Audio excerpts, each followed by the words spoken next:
ভাই, মেয়েটাকে নিয়ে খুব চিন্তিত মনে হচ্ছে। আরে না, ওকে নিয়ে আবার কি ভাববো? না, ভাবতেও তো পারেন মেয়েটা যে কোনো চক্রে দলিল হাতিয়ে নেবে কিনা। শুধু ও কেন, কারোর বাবার দিন নয় আমার কাছ থেকে দলিল আদায় করবে। তাই নাকি?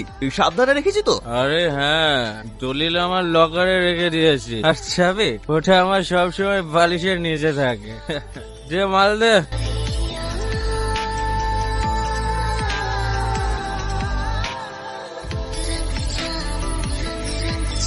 এই তোরা গ্রামে ঢুকবি না। চাচা আমার কথাটা একবার শোনেন। তোর কোনো কথা শুনবো না, লাগা মার।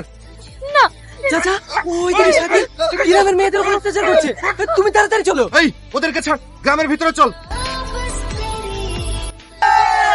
এই শাকিল, ভালোই ভালোই বলছি মেয়েদেরকে ছেড়ে দে, নাহলে তুল কালাম শুরু হয়ে যাবে এখানে। অবশ্যই ছেড়ে দেবো, আগে তোরা এই গ্রাম ছাড়, তারপর। তোকে বলিনি এই শরীরের এক বিন্দু রক্ত থাকতে এই গ্রামের মাটি একটুও ছাড়বো না।